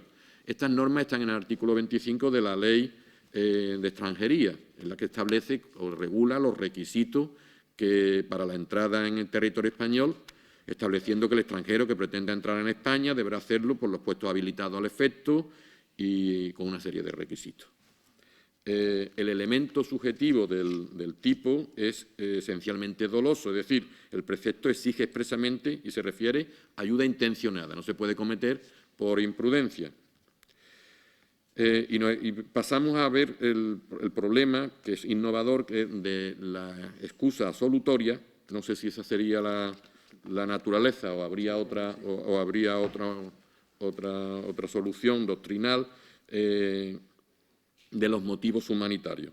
Los hechos no serán punibles cuando el objetivo perseguido por el autor fuese únicamente prestar ayuda humanitaria a la persona de que se trate. Esta excusa absolutoria tiene su razón en la transposición de la Directiva 2009 del Parlamento 2009-52 del Parlamento y del Consejo. De acuerdo con esta directiva, son los Estados miembros quienes deciden si perseguirán o no penalmente las conductas cuando hay un móvil humanitario. La cuestión radica en la interpretación y el alcance de la ayuda humanitaria. Para entender en qué consiste la ayuda humanitaria podría partirse, en primer lugar, de una interpretación gramatical del término humanitario, porque el tipo básico primero es ayudar a entrar o transitar. Podría, como no es necesario el ánimo de lucro, el ánimo de lucro aparece después como una gravación específica, podría verse prácticamente vacío de contenido, porque el que no cobra, el que no obtiene ningún lucro por esa conducta, en principio lo está haciendo por hacer un favor. Entonces, hay una interpretación gramatical que está en el diccionario de la Real Academia, que considera ayuda humanitaria la ayuda de carácter benigno, caritativo o benéfico. Con esta interpretación amplia, que todavía no tenemos ningún pronunciamiento del Tribunal Supremo al respecto, pues se quedaría vacío de contenido el tipo básico del artículo 318 bis, es decir, ayudar simplemente a entrar o transitar, pero sin ánimo de lucro. Hay otra acepción del diccionario de la Real Academia, que hay una tendencia a que se pueda utilizar para ver el alcance de este concepto, que sería, conforme a esta interpretación, la ayuda humanitaria se identifica con la ayuda de emergencia que se presta en situaciones de catástrofe natural o humana, incluyendo dentro de esta última la guerra o el conflicto armado. Es una ayuda, según las propias normas internacionales, que se debe proporcionar conforme a los principios de humanidad, neutralidad e imparcialidad, lo que significa, en lo que aquí importa, que no abarcaría los casos en los que la ayuda se presta a familiares o personas afines. Esto sería una interpretación, yo creo que también demasiado extrema, porque en ese caso prácticamente la excusa absolutoria que prevé el legislador quedaría reservada para casos muy excepcionales, es decir, supuestos de catástrofe o de guerra, etcétera, etcétera. Y ahora mismo todavía no tenemos un perfil adecuado porque el Tribunal Supremo todavía, que yo sepa, hasta esta fecha no se ha pronunciado sobre qué debe entenderse o va a entenderse por ayuda humanitaria. Existe también el ánimo de lucro, pero ya como una agravación específica, es decir, aumenta la pena a su mitad superior. Y después está la otra conducta que es novedosa, que es la ayuda lucrativa a permanecer en territorio español. Se trata de un tipo penal nuevo, que no existía antes, y con el propósito de poner fin a la impunidad que actualmente ampara a quienes, no habiendo intervenido en la entrada ilegal del extranjero, le facilitan la elusión de la legislación administrativa que regula la estancia y residencia del país en el que se halla.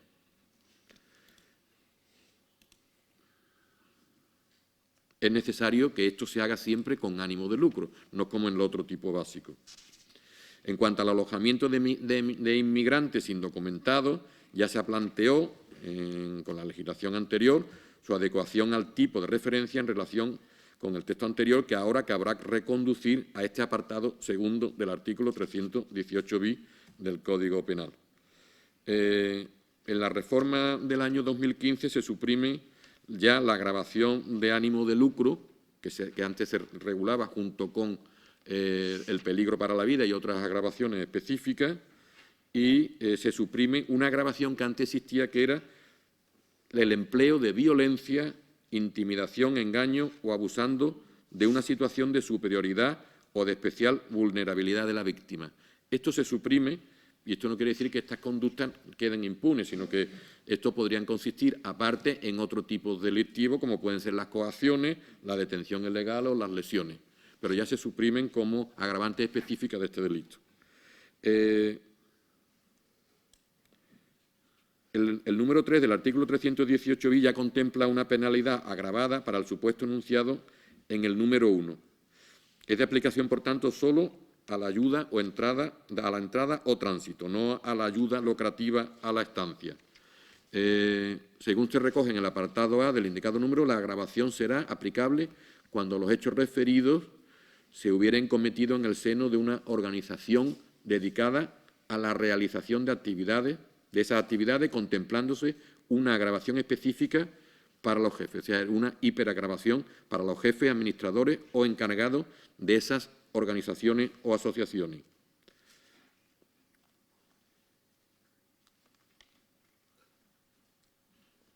El traslado de menores que requería que el sujeto activo conociera la minoría de edad del emigrante, aunque en este punto cabía admitir el dolo eventual, ya no es un subtipo agravado, como existía antes, eliminándose las dificultades que generaba en su aplicación en los supuestos en que era difícil determinar la edad de la víctima y en los que era aconsejable optar por la no aplicación del subtipo.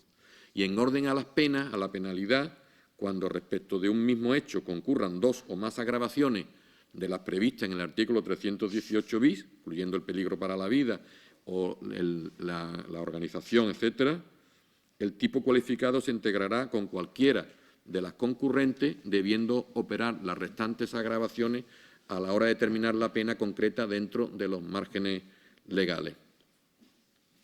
Hay otra agravación específica que está en el apartado 4, que es el prevalimiento de autoridad, es decir, el que, prevaliéndose de su condición de autoridad, realiza esta conducta.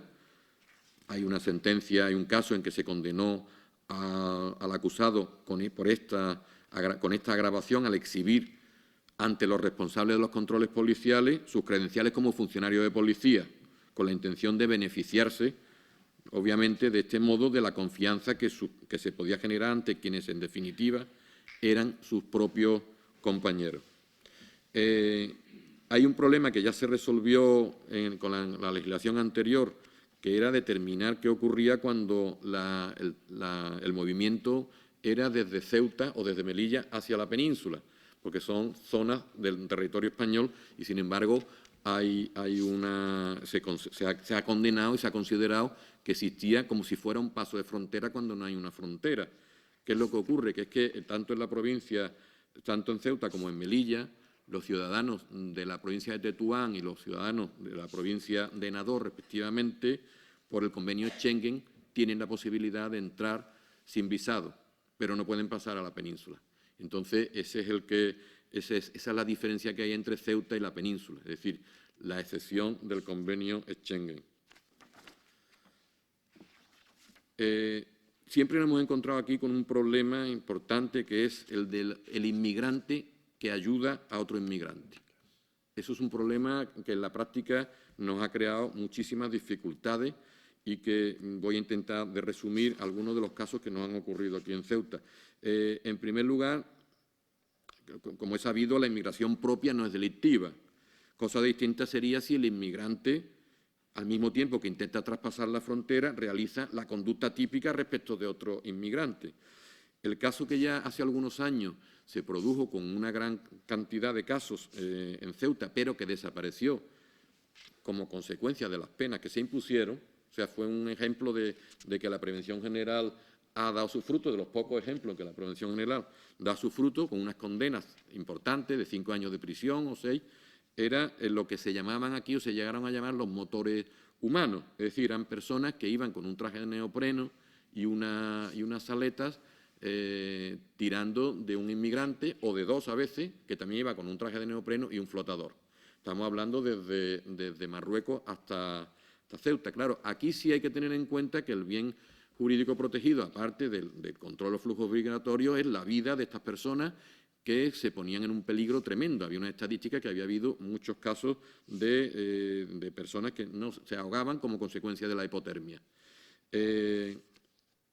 Por tanto, en muchas de estas sentencias fueron apreciadas las agravaciones específicas de peligro para la vida y también la de ánimo de lucro, lo cual aumentaba la pena. Otro de los problemas que se nos han planteado es el piloto de las pateras. El problema de prueba en los juicios es que, bueno, para diferenciar el piloto de la patera del resto de los inmigrantes, dado que muchas veces cuando son sorprendidos se mezclan y no se sabe quién es el que pilotaba la patera, puede ser que se trate de una persona encargada de llevar la patera, además con ánimo de lucro normalmente. Entonces, la falta de prueba directa de los policías que pudieran haberlo observado manejando la embarcación, se hacen pasar, ellos se suelen hacer pasar por un inmigrante más, arrojan su documentación al mar o simplemente no la llevan. Se miraba la indumentaria que lleva, que suele ser distinta a la de los inmigrantes, van más protegidos, van más abrigados y así también que van provistos algunos de salvavidas. A veces incluso llevan un teléfono móvil que es de donde están recibiendo las instrucciones de los que están organizando desde fuera el viaje.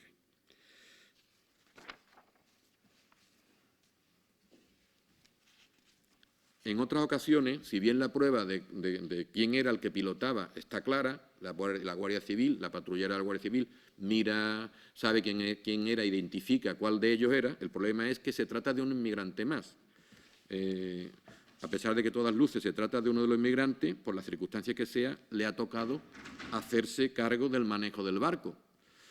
En ocasiones hemos llegado a la conclusión de que esta conducta carece de relevancia penal, dado que a veces, dada la cercanía de la costa de Ceuta respecto de los lugares de origen en el vecino país de Marruecos, no se requieren especiales conocimientos para este cometido. No estamos hablando de Canarias con los cayucos, eso que ahí se necesitan conocimientos mucho más técnicos para poder realizar ese viaje. Aquí simplemente decirle ahí, vete hacia la luz o hacia el hacho o lo que sea y para adelante.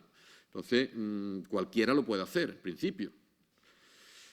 La posibilidad que nosotros tenemos de inferir por la prueba de presunciones que el piloto ha obtenido algún tipo de ventaja, porque si hay ánimo de lucro sí podría haber una conducta punible.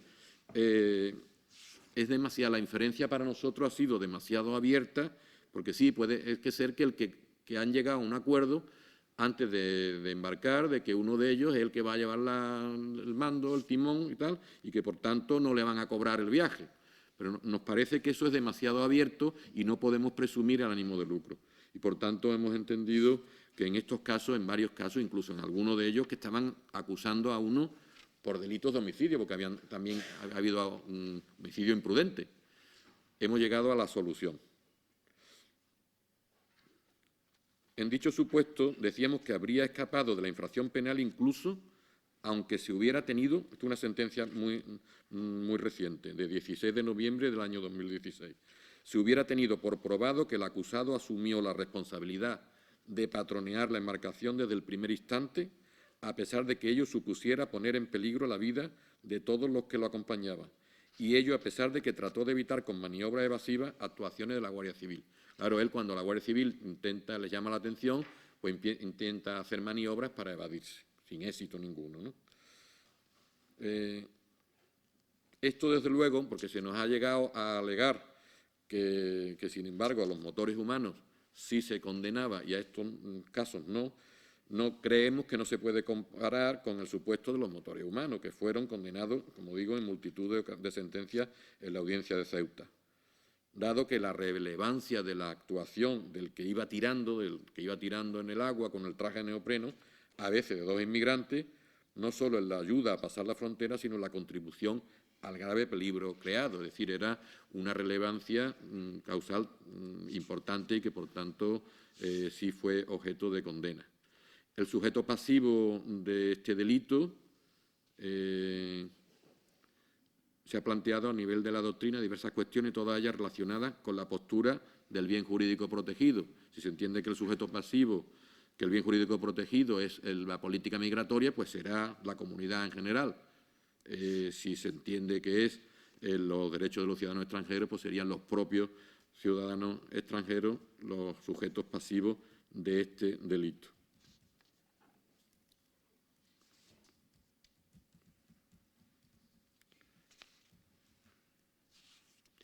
resulta intrascendente que la actuación delictiva se refiera a una o varias personas inmigrantes, ya que la redacción del tipo habla de personas.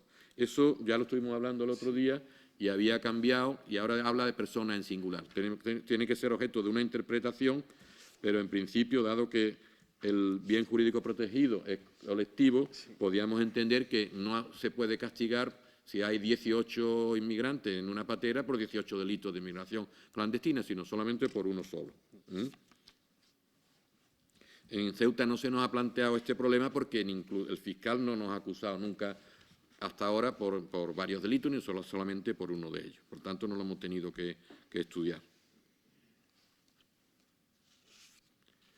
Yo no sé cómo vamos de tiempo. Ya, 1:30 pasada. Tengo más cosas que decir. Por si queremos tener un poco de turno de preguntas. Vamos terminando, ¿no? Sí. Bueno, yo tenía aquí algunas otras cuestiones relacionadas con la penalidad. Hay un párrafo sexto del artículo 318 bis que, como consecuencia de esa mala conciencia del legislador, de que ve que se les pueden escapar unas penas gravísimas, pues le concede a los tribunales la posibilidad de rebajar la pena en un grado en atención a las circunstancias del hecho, a la gravedad y a la finalidad perseguida por el culpable. De manera que ese párrafo del artículo 318 bis se suele utilizar muchas veces por el propio Ministerio Fiscal para llegar a la conformidad, de las sentencias de conformidad, puesto que lo que se hace es que se piden penas muy graves y después, utilizando el Ministerio Fiscal esta atenuación, pues se rebaja y se llega a conformidades cuando el fiscal tiene pocas pruebas. En principio, yo creo que podemos terminar. Yo tenía otras cuestiones relacionadas con los problemas probatorios, la prueba de presunciones,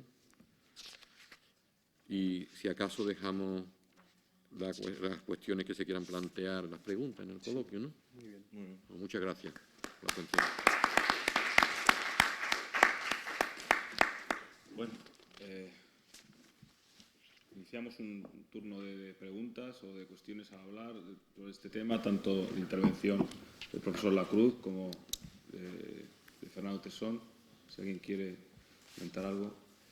Antes de nada, también quería comentar que mañana las comunicaciones, en lugar de las 10, como aparece en el programa, vamos a empezar más tarde, a las 12, porque ha habido comunicantes que se han caído, no han podido venir. Empezaremos a las 12 de la mañana. ¿Alguien quiere comentar algo? Ha habido preguntas a través de online que precisamente, bueno, al principio de tu intervención y que precisamente versaban todas sobre el 318. Claro. Que sí se iba a hablar del 318 bis. Había un interés importante sobre ese tema, ¿no?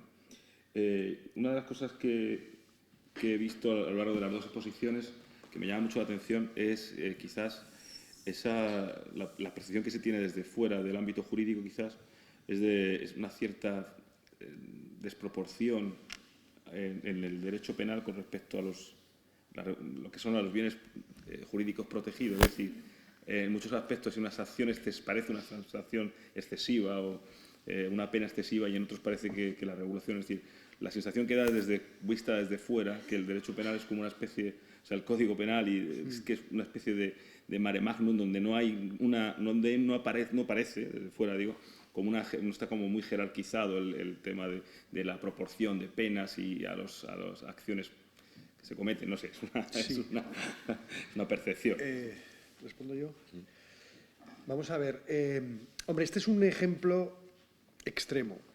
O sea, ahora ya vi, o sea, la prueba es que de un día para otro pasó de ser una pena de 4 a 8 años de prisión a una pena de multa de 3 a 12 meses o prisión de 3 meses a 1 año.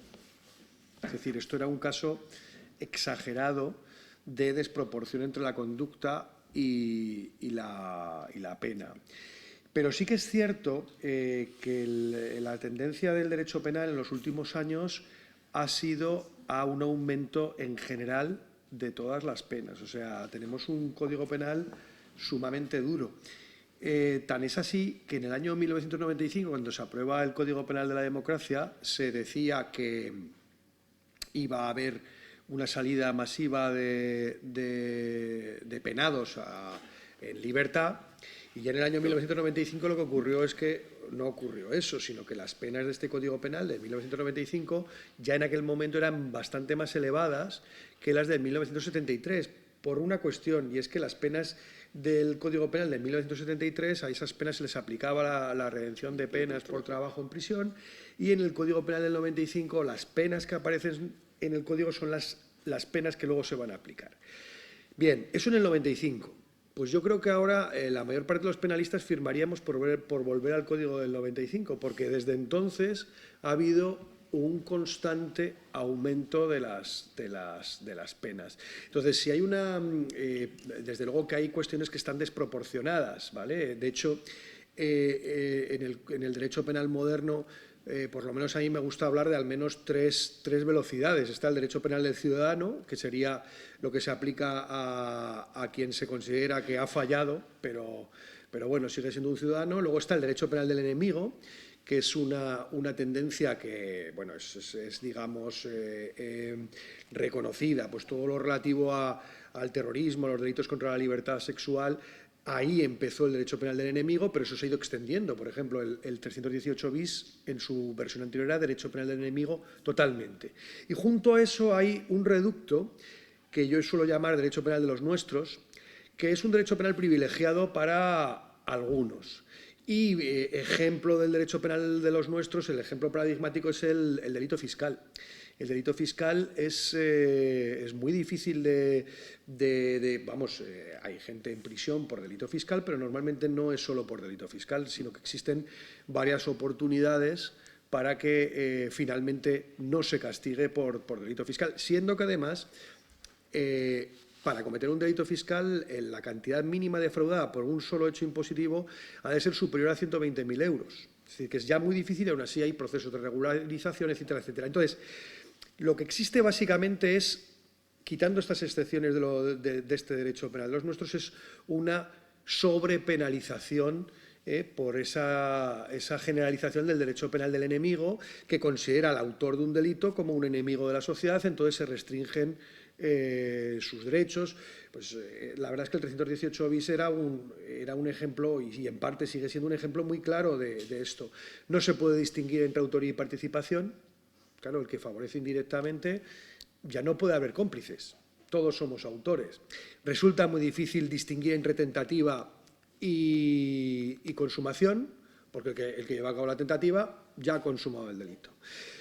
Resulta muy difícil ver que se ha producido un peligro concreto de un bien jurídico. En todo caso, se producen peligros abstractos, porque realmente el interés del Estado en el control de los flujos migratorios, para que se produzca una lesión concreta, es muy difícil. Entonces, todo eso está en el Código Penal. Desde luego, aunque yo creo que la impresión de los ciudadanos es de que es poco duro, que no. Este Código Penal realmente es un Código Penal muy duro.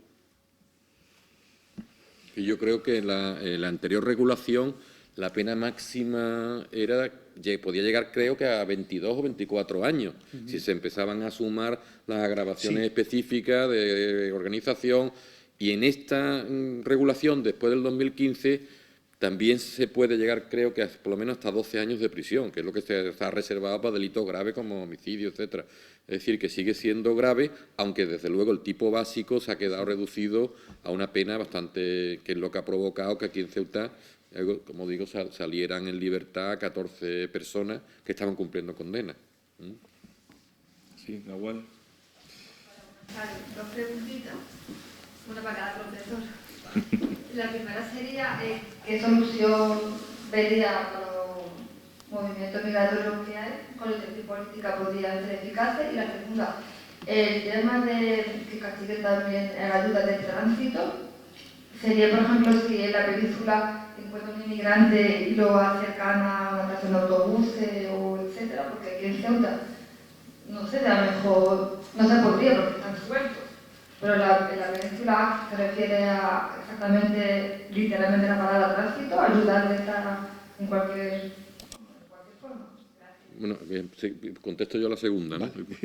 Efectivamente, se podría incluir en el tipo, pero ese es uno de los casos en los que vamos a entender, y así se ha entendido por el Tribunal Supremo y por nosotros incluso antes de esta última regulación, que son conductas inocuas. Es decir, hay una sentencia, me parece que fue de Melilla, de alguien que simplemente le informa a un inmigrante quién era el que se encargaba de cometer el delito.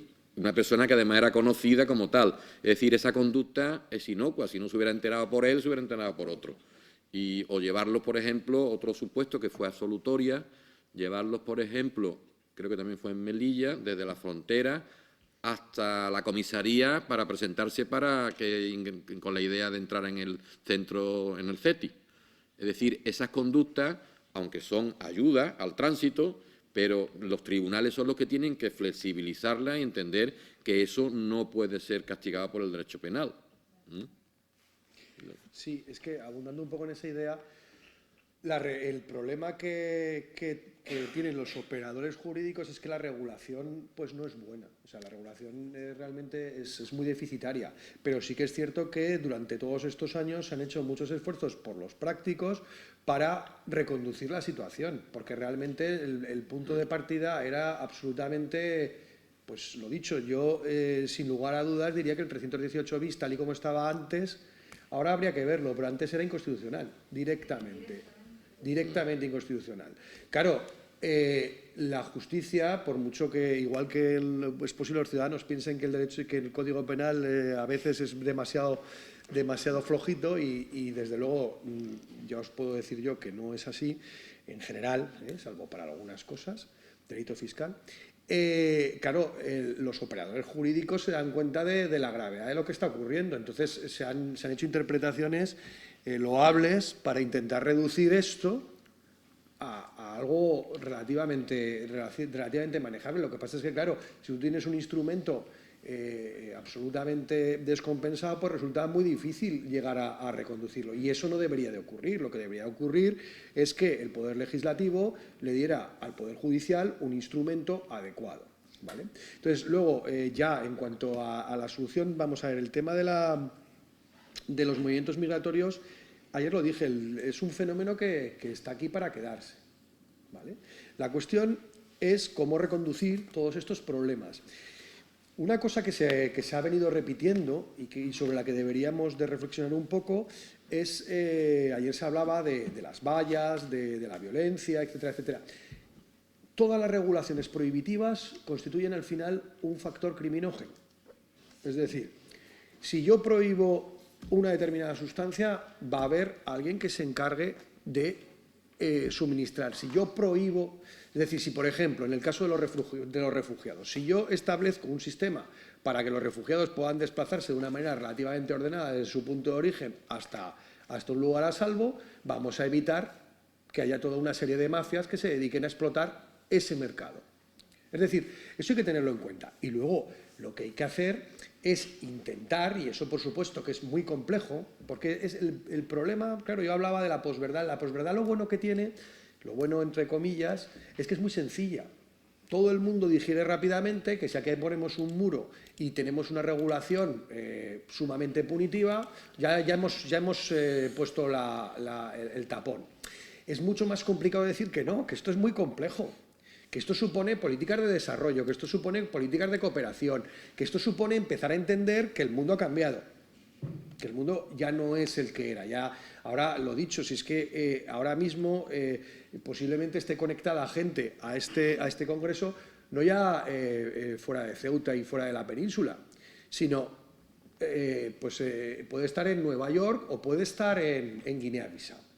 Es decir, el mundo ha cambiado bastante. Entonces, tenemos que empezar a convivir con la idea de que somos personas y que tendremos que intentar, desde luego, aplicar otro tipo de políticas, entre otras cosas, porque estas son ineficaces, que ese es el gran problema. Con este tipo de políticas nosotros podemos luchar contra determinados supuestos. Claro que sí, y además debemos de luchar. Pues la explotación, la puesta en peligro de los sujetos, pero claro, lo que no podemos hacer es decir, estas son las políticas que nos van a resolver un problema que no se va a ir. Entonces, esa es la idea. Lo que pasa es que, claro, vender que esto es una cuestión tan compleja, pues lógicamente necesita de tiempo y necesita de explicaciones que en el mundo este que tenemos de rápido, limpio y yo quiero una solución a mi problema inmediata, pues no se tiene. Lógicamente, claro, además, la situación concreta de Ceuta o sea, geográficamente donde está situada, pues todavía complejiza más el concreto caso, pero es que el discurso de criminalización de la inmigración ilegal es que se extiende, no es que sea algo que se dé en Ceuta, no, es que se va extendiendo por lugares que están muy alejados a un problema tan grave como porque aquí sí que puede constituir un problema, digamos, diario, pero en otros muchos lugares que no lo es, también se produce una criminalización. La prueba es que el legislador español, ¿qué hizo en el 2015? Bajó las penas de la inmigración ilegal. Eso es lo que acabamos de ver. Pero entonces todos dijimos, bueno, menos mal. ¿Qué hizo? Introducir el delito de ayuda a la permanencia, con ánimo de lucro, que lo del ánimo de lucro además hubo que lucharlo, porque en un primer momento la primera redacción no incluía el ánimo de lucro. Con lo cual ya uno piensa, bueno, hay gente que se está lucrando de la permanencia de ciudadanos extranjeros en situación irregular. Y eso puede resultar... bueno, pues puede quedar incluso bien. Pero claro, y si yo le alquilo un apartamento a un ciudadano extranjero en situación irregular, ¿me estoy lucrando? ¿No me estoy lucrando? Es decir, el foco ya se traslada de la entrada, que ya no es un problema en España, se traslada a la permanencia. Y además hay otro artículo que es bastante curioso, que también se introduce en el 2015, que es el 311 bis. El 311 bis... en su párrafo segundo lo voy a leer para que veamos que todo esto no es inocuo y que lógicamente el inmigrante en situación irregular no comete ningún delito, pero se está criminalizando todo su entorno. El artículo 311 bis dice en su... a ver si lo encuentro, sí, aquí. En su párrafo A dice, será castigado con la pena de prisión de 3 a 18 meses o multa de 12 a 30 meses, salvo que los hechos estén castigados con una pena más grave en otro precepto de este código, quien de forma reiterada emplee o dé ocupación a ciudadanos extranjeros que carezcan de permiso de trabajo. Claro, esto ya es otro paso adelante, porque el que dé forma reiterada empleo de ocupación a ciudadanos extranjeros que carezcan de permiso de trabajo y no está introduciendo en condiciones que, o sea, esto cumpliendo, digamos, las condiciones normales de empleo, está cometiendo un delito. Esto es criminalizar todo lo relacionado con la permanencia de ciudadanos en situación irregular. Es decir, es un paso adelante. Se da un paso atrás en materia de entrada y se dan 2 pasos adelante en materia de permanencia. Entonces, lo dicho, ese es un problema que desde luego tiene una muy complicada solución y desde luego la solución no va por aquí. ¿Alguna pregunta más? Precisamente una de las personas que están a través de la página preguntaban precisamente sobre hasta qué punto se puede, digamos, considerar ánimo de lucro. Por ejemplo, ella ponía el caso de si un abogado que se está asesorando o que está haciendo labores de asesoramiento con un irregular, una persona que está en situación irregular, si se considera ánimo de lucro o... En cualquier caso, habría una causa de justificación, claro, el ejercicio de un deber, oficio o cargo. Sí. Como mucho, que vamos, no llegaría a juicio, pero vamos, si llegara, se le aplicaría exactamente. Si no, más de uno aquí va a tener problemas.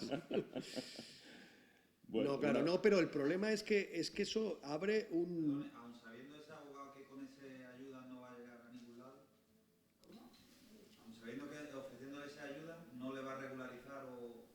Sí, que no, que le ofrece expectativas que no puede... Eso es otra conducta que ya no sería de este tipo, sería un fraude. Claro. Contra la Administración de Justicia o contra el estatuto del Código Deontológico de los Abogados, claro. O una estafa, una simple estafa. Te estoy engañando y te estoy sacando que se produzca un desplazamiento patrimonial a través de un engaño. Sería otra cosa. Eso, desde luego, además, no haría falta que estuviera el artículo 318 bis 2 en el Código Penal para que estuviera penado. Es otro tipo de delito. ¿Alguien había levantado la mano por allí? ¿No? Bueno, pues damos por finalizada esta jornada. ¿Sí? Antes de que... Ah, bien. Discúlpame. Sí. No es una pregunta, más que nada es una...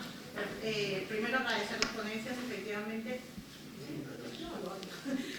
No, pero es que no te escuchan los que están... Sí. Pues nada, sencillamente agradecer las ponencias, ha sido muy instructiva.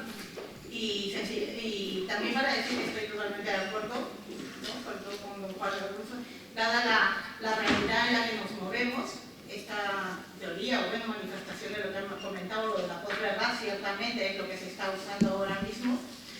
Y el problema que tenemos, también para manifestar, aunque no se ha dicho, pero bueno, son las medidas estas restrictivas que estamos teniendo. No hay que olvidarnos de la Ley de Seguridad Ciudadana, por ejemplo, la introducción de esto para las devoluciones en caliente, o también incluso en el Código Penal, cuando hacen la sustitución, el artículo 89, con aquellas personas que están con un delito de un año como máximo un año de prisión, hacer la sustitución para expulsarlo directamente del país. Son todas medidas que van en contra del extranjero, sencillamente para puntualizar eso. Sí. Y sí que es verdad que necesitamos otro tipo de acciones, ¿no? Para poder promover ya no solamente una migración regulada, sino también, porque eso como países, a nosotros de España o de la Unión Europea, en realidad esto